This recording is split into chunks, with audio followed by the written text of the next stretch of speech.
Praharsh is here from Shadowfax and not Abhishek. No problem. No, the photo there is okay, so don't worry. That's me. So we were having a really interesting pre-panel discussion, and I think the first question to start by asking is, does the 10-minute model work and why? Yeah, it should be working now. The 10-minute model very uniquely seems to have worked at scale only in India. And this is a model that we're finally finding ways to export into other countries today. Just as far as the consumption landscape is concerned, this is a massive consumer demand for convenience that is driving something that a lot of people didn't anticipate as a shift in terms of just the kind of distribution channel that would emerge outside of sort of e-commerce, traditional e-commerce and retail, etc. So yes, 10-minute delivery and 10-minute commerce does work. It gives customers a plethora, and especially in the way that it has expanded over the last years across multiple retail categories, from buying electronics and not just grocery. We've seen that expand in a really big way that has also led to sort of some of the sustainability of these business models. But today, particularly in the kind of urban density that India has, this particular model of having dark stores across the city, really revamping and rethinking how we think about distribution infrastructure and logistics has led us to be able to prove a model that hasn't been proven at this scale globally. So yes, it does work.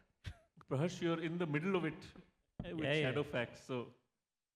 No, for sure. I guess the way I look at this question is that if 10-minute model has to work, or rather if grocery online delivery has to work, 10-minute models are the only model which will work in India. You know, historically speaking, there are multitudes of models which people have tried in India, and a very counterintuitive point that has come up is that a 2-day delivery in grocery is actually more expensive than a 10-minute delivery. And it's a stat which almost always shocks everybody, but that's just the way it is. The fact that your last mile distance is so small when you're delivering 10-minute means that you can actually get your net supply chain costs at a per GMV sold level to be lower or equal to what historically was a next day delivery in grocery. So the question instead becomes, now that it has worked in grocery, which more categories can it start capturing? And I think that's a very interesting topic to also think about, because, and one way to look at it is that anything that you would erstwhile purchase by just walking out of your house, it might be a typical pharmaceutical store, or it might be a FMCG product you wanted to purchase. Those are the categories you will start selling more and more on such platforms. So I guess that's how at least the market has evolved. If you look at India per se, we're hardly selling anything on a 10-minute model right now. If you look at the total sales in grocery that happens, it's with most estimates, and given whatever you might want to believe, it will be somewhere around 0.5% to 1% that we sell in India today. In China, how much? even today. Which is how much? It's around 7 billion, that total market size. And it's out of a total 700 billion grocery market in India. So you're looking at somewhere around dollars. $700 billion. So depending on which estimates you take, we're less than 1% right now. If you were to look at a corollary market, which is there in China, 20% of all grocery sales that happen today happen in a 10-minute plus minus model, maybe in some cases around 30 minutes. So while more categories will get added, there also appears to be a huge growth opportunity in India so far as this whole project is concerned. So let's see where it ends, but you will see a lot of more categories start taking this up. Shaleen. Yeah, I mean, I would second what Praharsh is saying and what Nruthya mentioned. I mean, largely, and it's been counterintuitive. I don't think anybody really got the size and scale and the space at which they will go. But 7 billion in almost 2.5, 3 years is astounding, especially if you look at overall e-commerce, if you look at Flipkart, Amazon, etc. We're talking about 45, 47 billion over 15 odd years, right? And I think we see the spaces where there's a Kirana from which they're taking, there is horizontal e-commerce, which is around 45, 50 billion. And then there is, of course, modern trade, which has been built again over 2 decades. So you're talking about 7,000, 8,000 stores, 20 billion of that, and 7 billion happening in 3 years. So clearly there is a broad market fit which has been, been seen in at least some of the high density locations. And our read is that this is going to continue for at least, there is a fair amount of headroom, because if you just look at high capita income, high density locations, there are many more pin codes where it will work. And I mean, these guys are really, really ramping up very fast. So it's working, and it'll continue to work at least for some more time. The next question, I think most of us are now become used to going on to the app for a food delivery, whether it is ready-made food or food which you will bring home and prepare. How is it growing beyond that, which is another big question people are asking. I mean, for instance, 10-minute fashion, but then given the fact that there are so many returns in fashion, what do you do with that? So what is, in your view, what is the future beyond groceries? So I think we should understand the reason for the expansion also beyond grocery. While grocery is a high repeat sort of commodity purchase that happens like maybe 2-3 times a week. It used to be once a month, we consolidate and go buy it, or maybe buy milk every day, etc. There were disintermediations there. Those are also still relatively lower margin businesses when compared to other types of commodities like, to your point, fashion, to your household goods or decor, home decor, or we're talking even electronics for that matter. So this sort of expansion in category is necessary for some of these business models to get stronger. But as far as the consumption landscape is concerned, like to your point, like, do you really need an iPhone in 10 minutes? Like, if you can get it, yes, why not, right? Like, I think the thing universally is like, consumers are not going to say no to getting something faster, especially if you can make it happen without too much more marginal costs baked in, right? Like, you're not paying heavily for delivery or for that experience or returns, right? Like, you reduce the marginal cost to be like able to try something really quickly. And that's what the entire sort of innovation over the last decade in commerce has been, is how do we make it easier and scarily faster to spend money? And quick commerce is a big part of that. Like, it's brought the store of like a few thousand, tens of thousands of SKUs literally into your home. You don't have to step out, you don't have to brave like Bangalore traffic, you don't have to brave the pollution, but you're able to experience all of this. So there is innate consumer need. How deep this was, I think grossly a lot of us underestimated, right? The kind, and to the point that was made earlier by Shaleen, like the kind of scale we have seen in the last 3-4 years in this industry, and the type of like massive category expansion we've seen also across board, is proof that the Indian consumer, for several reasons, both structural and infrastructural, and just across consumer demand, there is a real pull for a model like this. And that expansion is necessary to be able to build very strong, profitable business models in this space outside of grocery.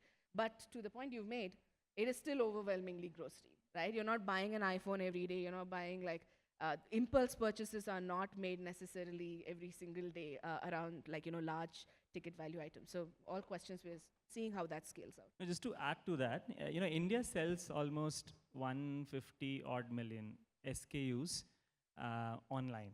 That's including all platforms that you see, from your Flipkarts, Amazons, Meeshos, and then there are a long list of D2C brands who sell as well. Typically speaking, your typical dark store will be selling around about 15,000 SKUs. There's some larger dark stores which have come up, especially to enable categories such as fashion that the panel has been mentioning. And that takes this up to around 50,000. But you see the ratios, right? You've got 50,000 SKUs being enabled in quick commerce, and you've got like 150 million, whatever estimates you take, 100 million SKUs which are there generally. So I guess there are 2-3 questions here. One is, how many categories will be sold in a 10-minute model? And what will happen to the rest of the SKUs that are being sold right now? So one of the patterns that is happening, and like I was telling earlier also, is that typical items which are high purchase, your Pareto items, will mostly find their way into the quick commerce store, because those 15,000 SKUs is limited. So not everybody can get inside. And that's, I guess, if there are D2C brands here, that's one of the biggest challenges for brands to figure out as well. That do you have a hero SKU which you can actually sell on quick commerce? And that's one of the large problems which will always be there so far as this is concerned. But even beyond that, there are 2-3 things that will happen. Categories such as fashion, you will start seeing faster delivery, but not necessarily 10-minute delivery. So you might have models such as you can order from your nearby Mango store or your nearby Adidas store, because you will have those apps giving you the option similar to how you typically speaking would purchase from a McDonald's or a Domino's. So those kind of models you might see, which might in effect be a 60-minute delivery or a 90-minute delivery. And even beyond that, you will see that the items will start getting to you faster. So the 150 million SKUs which are being sold, while they cannot be sold in 10 minutes, not everything can get in. A a fundamental shift that has happened is that what is being sold is expected to be sold and to reach you in the same day, or worst case, the next day. And that's how we've seen, at least in some other markets as well. And I was giving the China example earlier also. 50% of overall sales that happen in China today is either same-day delivery or next-day delivery. So in effect, that has become and come out to be a larger market, which will be there from a GMV mover perspective. But one shift that is for sure, everybody wants things to come to their doorstep as fast as possible. That underlying principle is not changing. Shaleen, I wanted to just add to that question to ask you, what makes India so ripe for this model? Because you were talking about how in America it's different, and India has really taken to it, and the phenomenal growth is so much faster than China, and it's going to continue growing. That's an interesting one. I think, I mean, it's a little bit of hindsight and trying to find a pattern there, but if I were to second a guess, I think to me there are different things that are happening. One is, I mean, I think fundamentally as Bezos, when he started Amazon, he said, right, I mean, consumer will never ask for, or never actually go against more range, cheaper, faster, right? I think those are three tenets on which e-commerce has been based, and therefore somebody who's able to deliver on 10 minutes will always win. But I think what has taken a lot of us by surprise is where they got a product market fit. I mean, of course, you know, people are still burning a lot of money, so we're not just standing it, but there are also players who are actually getting to a decent contribution margin now. They're getting to a profitability track. Some of the dark stores are profitable. And I think to your question, where I see the fit happening is fundamentally this place that you have in India, in the cities, especially tier 1 and even tier 2, very high density. So you actually have a very good catchment, which is in a particular radius, which you can serve. The per capita income or whatever the spend is there is good enough for you to kind of get the economics. And of course, delivery costs are by far one of the lowest in the world, right? So we have relatively cheaper labor and ability to deliver. So that, I think, take the total combination together, I think the economics are working out at the current level. The question, of course, is they have to still get to a scale and get to becoming profitable. But as we know from e-commerce journey, you know, there is patient capital available for some of these large distribution players to come in. Of course, the question is how many of them will survive. I mean, right now we have at least 3, and then there are many more coming up. My sense is over a period of time, they will aggregate to top 2 or 3. And I think that's finally what's going to happen. So it's going to be like what is there in the food delivery game? I would think so. I would hazard a guess it's going to be a 2 or 3 player kind of market.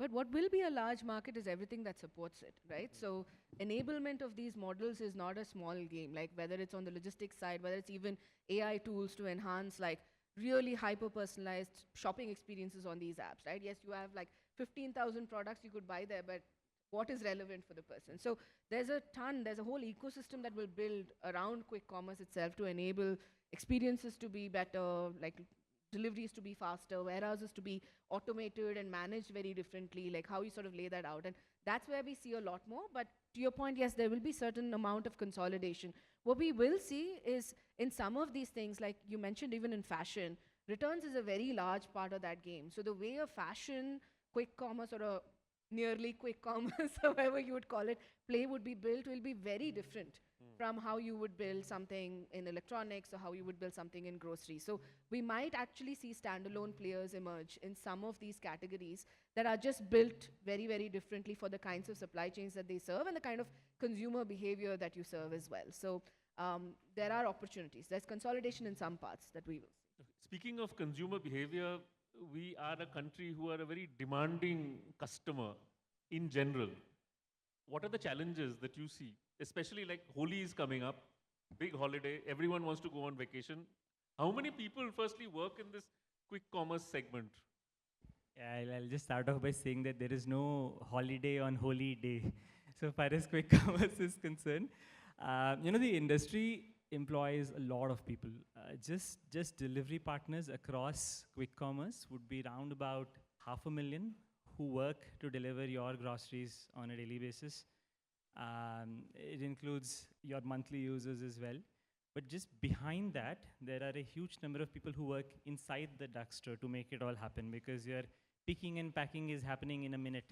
So somebody is there inside the store running around finding the exact SKUs you've booked, getting it to the delivery partner to then take it ahead. And that's another 3 to 4 lakh people who are right now working.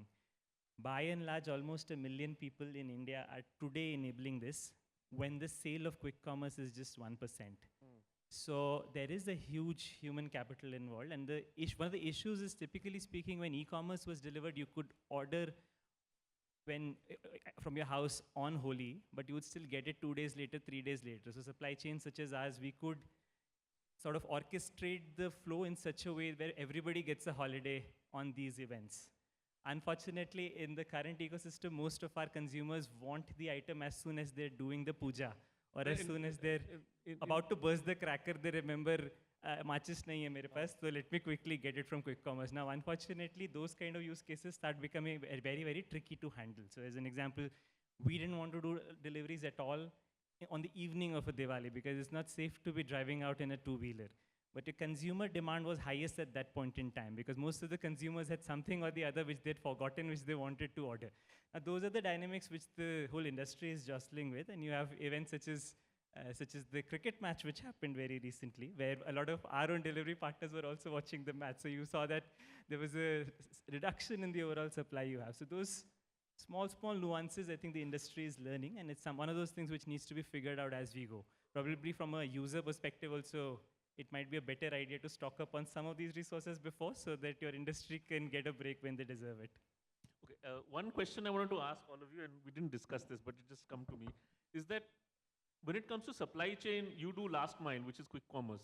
But does it affect the supply chain further down, and has that improved because of the quick commerce model? So quick commerce supply chain is fundamentally a bit different from your regular commerce. From a regular commerce perspective, you would, typically speaking, stock up inventory at a singular location across the country, and then you would enable it for logistics everywhere else. So typically speaking, your grocery erstwhile was delivered from Delhi, pan-India, or a Bangalore, or a Mumbai. That is what's now shifted in the way that currently we have to predict SKUs which are going to be sold at a region level. So if for any reason Kormangla is purchasing more of Amul milk instead of some other milk, then you would stock up on more of those resources. So those dynamics and planning dynamics have gone up quite a lot. And to the point on personalization, that's become more and more important. So you will actually see a lot of these dark stores pop up on your screen, selling you the SKUs which you're more likely to purchase. But to enable that behind the scenes means that there is a lot of subtle navigating that is happening on the type of SKUs and the inventory sizes that are being kept. So that is a big deal. When you're seeing the growth in quick commerce, do you see a lot more technology and AI coming in, or will you continue growing the number of people working? Is it still going to be very manpower centric? That is. I mean, I'm just marrying two trends. And I think what we are seeing on the AI side right now, and we are seeing, I mean, there's a lot of generative AI kind of capabilities which have come up, and now we're seeing agentic capabilities. I mean, if I were to hazard a guess, and honestly, when we talk to some of the players in Valley, they actually are looking at Indian consumer tech companies as potential customers, because at the size and scale at which you're operating, there are hardly any other economies at which we are. So my sense is, this is going to become more and more sophisticated. To the point Praharsh was saying, exactly, I think the supply chain is more complicated. You don't have a single warehouse. It's not a classic hub and spoke. Now you have few dark stores in a city, then you have a main feeder one which is coming in. So how do you really think about stocking some of those is a fairly complicated problem. So definitely, I think more planning, more data, and hopefully maybe more agentic work, I think is definitely going to happen here. I agree, but there are parts of the supply chain that we have some really interesting constraints, right? Like for instance, dark stores are a certain square footage. At that square footage, you genuinely can't even automate, right? Like the current warehouse automation capabilities are for pretty large fulfillment centers, etc. So that will still be pretty like human capital intensive, but then enabled by all of this tech, which is the ability to pick, for instance, in a store in under a minute. It's like a precise guidance of where the person should go and optimize path through the dark store to pick up specific things and be able to complete it in under a minute. It was a minute and a half a year ago, it's a minute now, it's going further down, right? So that is the kind of enablement we'll see, and that leads to efficiencies further down the supply chain. But to your point, yeah, and especially as we scale into tier 2 and tier 3 India without some of these pressures on real estate, or even being able to get in 10 minutes to longer distances, how will those stores look? What will human capital versus automation look like there? I think there are a lot of dynamic questions. The really cool thing is, again, this is like a 3-4 year journey that we're seeing innovation happen at such a rapid pace. We can expect some parts of it to be human capital intensive, but there's a ton that can be really optimized and made more efficient through technology. That's why they're winning. And each one of those things goes directly to the bottom line. There's a small point that I would like to add on. From a brand perspective, if you're running a brand today, like I was saying earlier, that the shelf life, the shelf space is limited. One of the issues is, typically speaking, when in India a brand would launch, they would have external channels, say somebody like an Amazon or a Flipkart to sell their product. But it would be fairly easy to set up your own website and also do sales there. Of course, it's costly because there is huge acquisition cost, but at least you would have a backup. I think one other thing which is probably something which needs to be solution for is that brands who might want an alternate channel do not really have a third-party channel to do so right now. So the issue is you are kind of limited by the 4 or 5 players who are selling it on your behalf. And from a brand's perspective, you don't have visibility on who's purchasing your product. All you know is that this SKU of yours is selling like hotcakes in Kormangla, but who's purchasing it, who the user is, who the customer cohort is, you have no idea of that.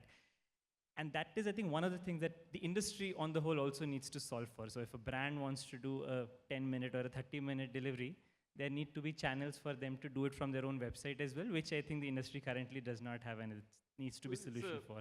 Great reflection is there in the food delivery system, where Zomato and Swiggy have basically dominated and have all the data. The restaurants don't, which is a huge bugbear. And this is from where, the industry that I work with. And okay, so I think we have 3 minutes, so let's quickly get into your final thoughts. How far are we from cracking the code? And is 10 minutes going to be a long time 2 years from now? Will people say 3 minutes, 5 minutes? Are they going to be little drones delivering? What is the future?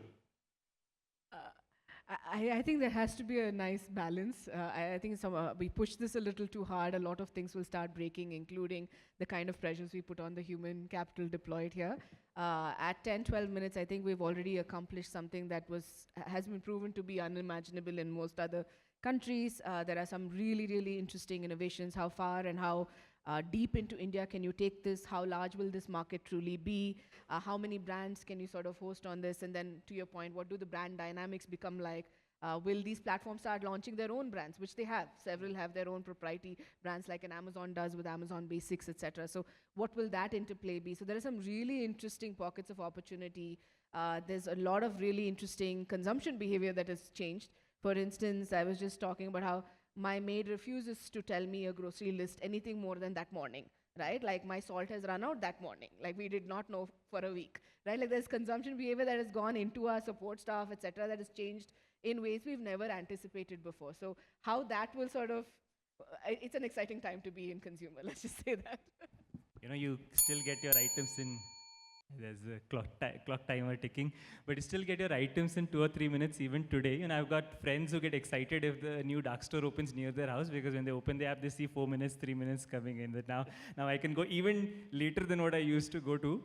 But broadly speaking, so you're going to be limited in the total number of SKUs which are getting enabled here. But the fastest moving ones, you're going to get in 10 minutes. I think that's now sort of a fact or a semi-fact in a sense. At a broader level, how does the ecosystem work from a human capital perspective that you were mentioning, and for other categories, and in general, how the industry reacts from a third-party perspective also to get items faster? I think those are things which will happen even more. So your average delivery time is for sure going to go down as the years are going to progress. I think that's one way to look at it, instead of from a 10-minute perspective or a 3-minute perspective. I think they have already said it. Whether 10 minutes become 8 minutes, 7 minutes, I mean, hopefully that will not make a huge difference. But to me, the fact that you're still a tier 1 phenomena right now, 75-80% of the sales is still happening in tier 1 cities. And as we speak, new cities are being opened up and they're getting surprised. I mean, I know, talking to some of the folks, that they opened up in Kanpur and Prayagraj and so on and so forth, and they're surprised with the order values, which were above average or national average. So I think depth of that market and just category expansion, which we discussed, I think those are 2 big shifts, which I think, we'll definitely see in next 24 months. We have 17 seconds left, and I think we've done remarkably well. We have delivered in 10 minutes. So thank you very much to my panelists.